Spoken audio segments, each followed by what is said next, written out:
3 real numbers class 10। ठीक है, इसमें पहला क्वेश्चन जो है, prove that root 5 is irrational. ठीक है, आपको पता है root 5 is what, root 5 is irrational number, लेकिन आपको प्रूव करना है क्या ये इरेशनल है कि नहीं। ठीक है, हम यहाँ पर देखेंगे ये जो रूट 5 है इसको हम एज्यूम करेंगे ये रैशनल है।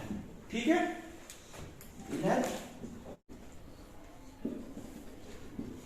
रैशनल। ठीक है, अगर रूट 5 रैशनल है तो इसका मतलब ये पी बाई क्यू की फॉर्म में जरूर होगा। ठीक है, तो देन ये जो रूट 5 है ये होगा फिर ए बाई बी के बाद। हमने क्या किया, हमने एज्यूम किया रूट 5 इज रैशनल। अगर रूट 5 रैशनल है तो रैशनल नंबर किस फॉर्म में होता है, पी बाई क्यू या ए बाई बी के फॉर्म में। ठीक है, आया समझ। और ये जो ए और बी है ना, ये को प्राइम नंबर्स है, आपको ये एज्यूम करना है।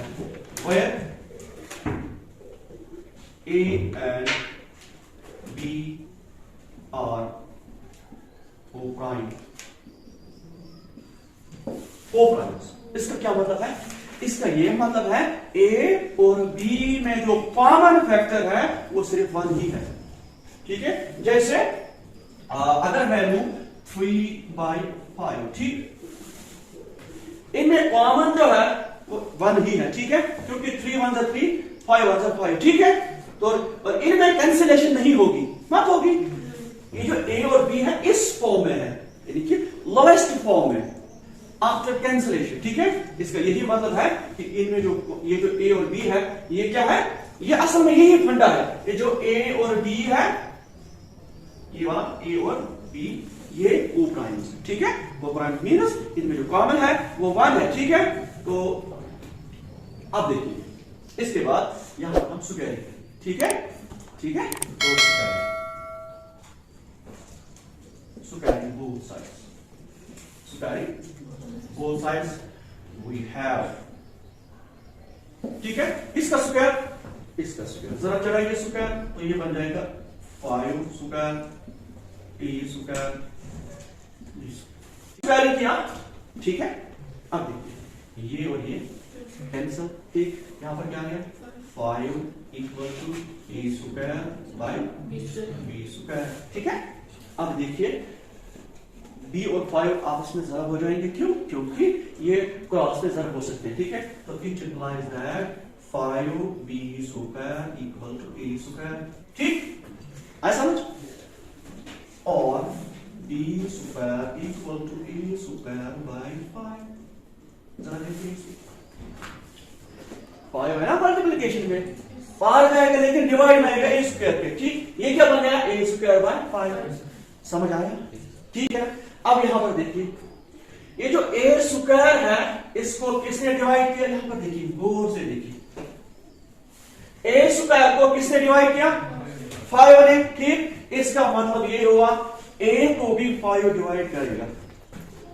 समझ आया, नहीं आया समझ। देखिए यहां पर क्या आया, ये देखना है, a square is divisible by 5 में से पहले एक है, अगर वही नंबर है उसको दूसरा नंबर कोई डिवाइड करता है, अगर उस पहले नंबर का हम स्क्वायर चढ़ाएंगे तो जो डिवाइजर है वो स्क्वायर को भी डिवाइड करेगा। एक एग्जांपल देखिए, अगर a मान लेते हैं 5। ठीक, आया समझ। इस 5 को 5 डिवाइड करेगा, डेफिनेटली करेगा। जरा डिवाइड कीजिए 5, 3 आएगा 1। ठीक है, अब देखिए, अब ये इसमें अभी देखिए, तो मैंने क्या लिया, a इक्वल टू 5। ठीक, अब a स्क्वायर देखिए वो हो जाएगा 25। कुछ आया समझ। a इज इक्वल टू 5, इस 5 को 5 डिवाइड करेगा, करेगा। जरा a का स्क्वायर, यहां से स्क्वायर, यहां पर भी स्क्वायर, तो a स्क्वायर आ गया 25। 25 को 5 डिवाइड करेगा, डेफिनेटली करेगा। यही फंडा है यहां पर। a square is divisible by 5, क्योंकि डिवाइड नीचे आ गया, इसका मतलब a is also divisible by 5। समझ आया, a स्क्वायर इज 5। समझ आया। जब a को 5 ने डिवाइड किया तो इसको डेफिनेटली हो जाएगा 5 से डिवाइड। ठीक, चलो मान लेते हैं अगर अब a is also divisible by 5। ठीक है, ए को किसने डिवाइड किया? ये 4। देखिए ए को आपने किसने डिवाइड किया? 5 ने, है ना? अगर मान लेते हैं ए 15 है, कुछ भी होगा, ए कुछ भी होगा, ठीक, बी कुछ भी होगा। अगर ये 10 है फॉर एग्जाम्पल, क्या है? 10/5 का आंसर क्या आएगा? कुछ तो आंसर आएगा। 10/5 का आंसर क्या आएगा? 2। यहां पर मत है कोई ऊपर ए का वैल्यू, तो a/5 कोई आंसर आएगा? आएगा, कुछ तो कुछ आएगा। वो आंसर चलो मान लेते हैं वो सी आएगा। क्यों? क्योंकि ए का वैल्यू अगर मुझे पता होता मैं कुछ यहां पर न्यूमरल लिखता, ठीक। लेकिन यहां पर a/5 है, इसका मतलब कुछ आंसर तो होगा। 1 2 3 4 5 कुछ भी, उसके लिए मैंने उनके लिए मैंने क्या लिखा? सी। समझा? इसका नाम आप फर्स्ट रखोगे, ठीक। Is that it applies that a का वैल्यू क्या आएगा? a equal to शाबाश 5 into c। This is 5c, इसका नाम आप सेलेक्ट, ठीक है। अब देखिए using equation second in equation first, जरा देखिए b स्क्वायर है ना इधर, तो b स्क्वायर इक्वल टू शाबाश a के बदले क्या लिखोगे आप? 5c, लेकिन ऊपर whole square 5c whole square, नीचे क्या है? 5। समझ आ रहा है ना? ठीक। अब देखिए यहां से it implies that b square, देखिए ये b स्क्वायर इसके बराबर। अब देखिए 5 का स्क्वायर 25, c का स्क्वायर c स्क्वायर, नीचे 5। समझ आया? देखिए 5 1 था 5 आएगा, ठीक। यहां पर आ जाइए तो b स्क्वायर, चलो यहां पर लिख सकते हैं, ठीक है। देखिए b square it implies that b square equal, ये क्या आ गया? 5c स्क्वायर, 5c स्क्वायर आ गया। नीचे बात वो हम नहीं लिखेंगे, ठीक है, हमें बराबर देखना है b स्क्वायर। देखिए it implies that b square है ना, b स्क्वायर, ये 5 जब बाहर आएगा तो इधर आएगा, कहां पर आएगा? नीचे आएगा। क्यों? ये इसका मल्टीप्लिकेशन है, ठीक है। जरा देखिए b square divided by 5 equal to c square, ये सही है। जरा देखिए 5c के साथ मल्टीप्लिकेशन में बाहर आएगा तो नीचे आएगा, तो मुझे यही करना था ना, मुझे a को डिवाइड करना है, b को, अब मैंने b को भी डिवाइड किया, खुद मैंने नहीं किया, रूल कहता है, ठीक, हो सकता है। तो b square by 5 equal to c square. अब यहां पर देखिए b स्क्वायर को किसने डिवाइड किया? 5। इसका मतलब b को भी कौन करेगा डिवाइड? 5। समझ आ रहा है? देखिए हियर b स्क्वायर इज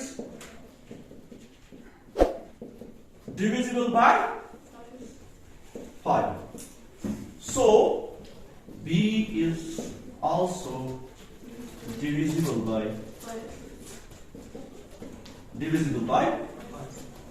5।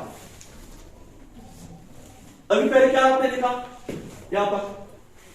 ये a को भी किसने डिवाइड किया? b को भी किसने डिवाइड किया? पहले हमने क्या लिखा? a और b क्या है? इसका मतलब a और b को डिवाइड कोई नहीं करेगा सिवाय हम, समझ। लेकिन यहां पर क्या आ गया? a को भी किसने किया डिवाइड? 5 ने। b को भी किसने किया डिवाइड? 5 ने। तो पहले हमने क्या लिखा था? Let us assume root 5 is rational. इसका मतलब हमने वो गलत लिखा, हमने लेट अज्यूम किया था ना, फर्ज किया था ना कि ये जो रूट 5 ये रैशनल है, इसका मतलब ये वो रैशनल नहीं है।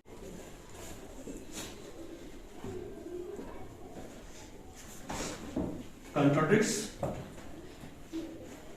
our assumption that A and B are co-prime.